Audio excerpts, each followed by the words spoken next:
Bonjour, j'espère que tout va bien. Nous continuons notre balade dans la connaissance.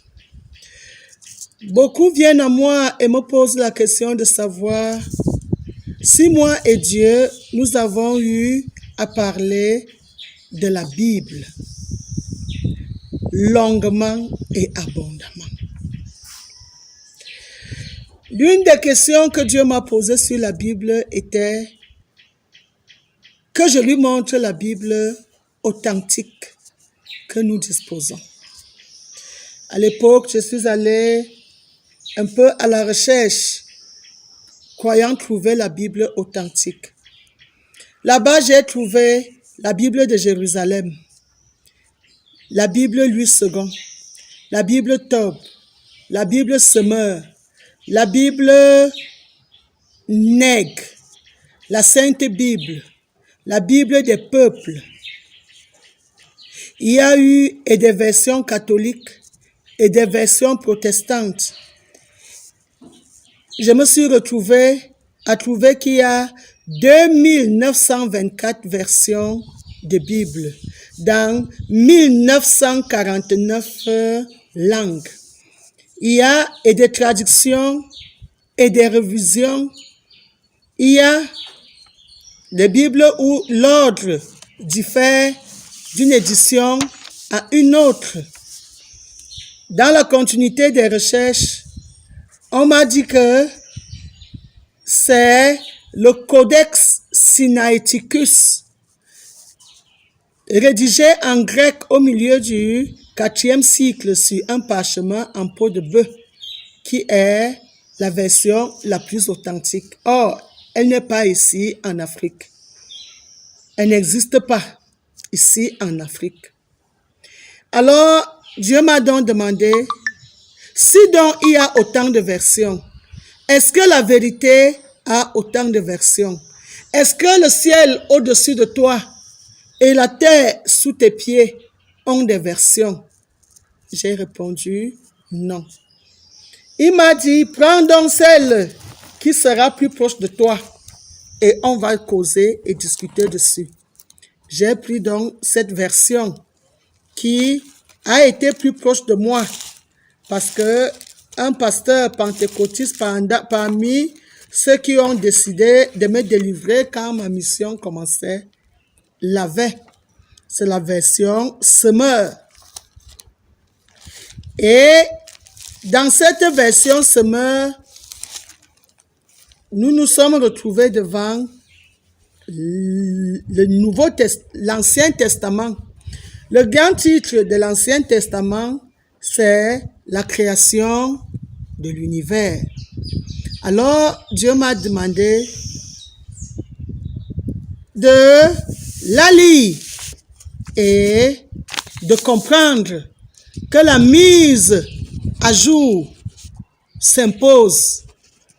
Car ce n'est pas de la façon qu'on cause avec un bébé qui ne connaît que sa mère. Ce n'est pas de la même façon qu'on cause avec un étudiant qui s'est déjà baladé dans les livres.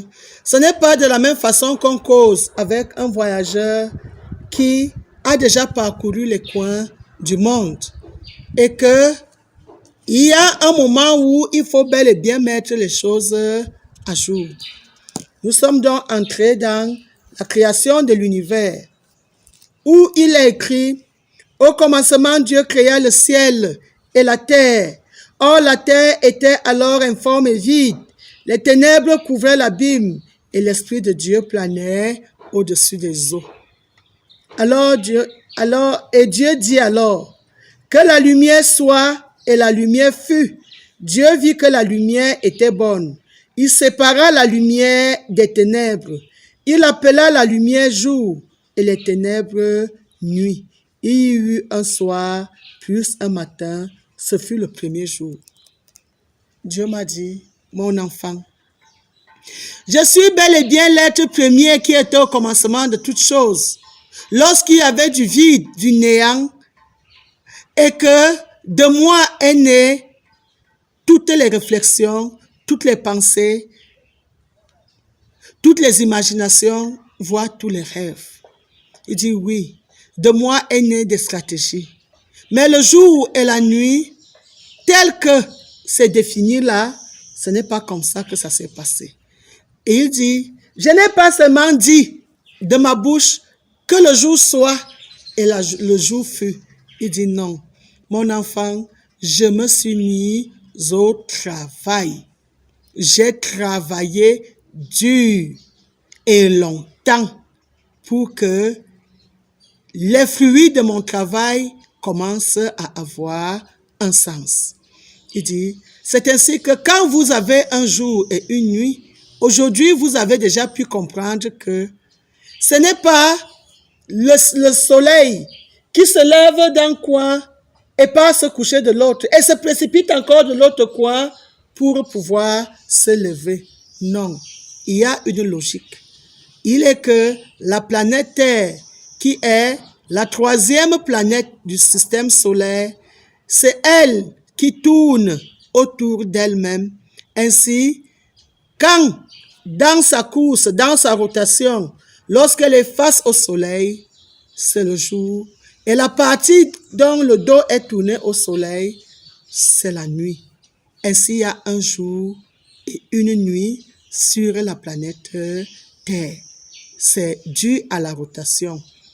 Et comme ce n'est pas un être humain qui porte la Terre et la fait tourner, comprends déjà que aucun être humain, quelle que soit sa race, quel que soit son sexe, ne peut être un Dieu.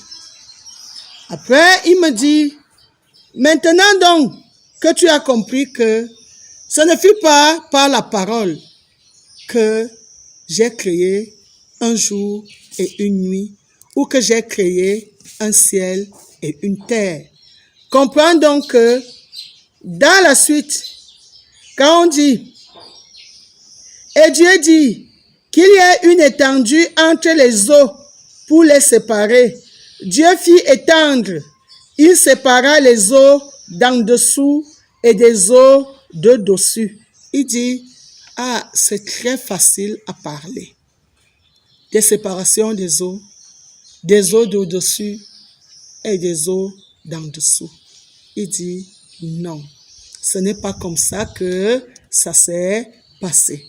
Il dit, comme lui, Dieu est énergie, et que depuis un certain temps, je vous aide à avoir une présence dans vos têtes au niveau des formes d'énergie, a dit les 7 formes d'énergie.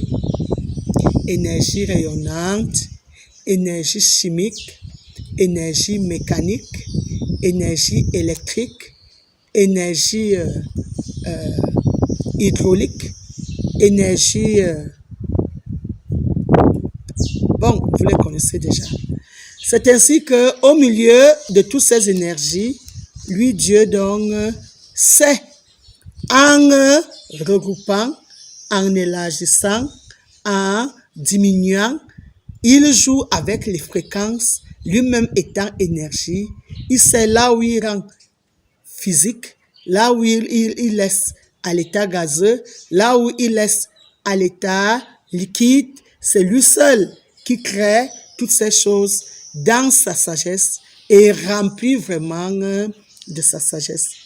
Il dit, quand vous vous baladez, vous continuez dans la Bible, on dit histoire de l'humanité, on dit l'alliance d'Éden, telle est l'histoire de ce qui est issu du ciel et de la terre lorsqu'ils furent créés.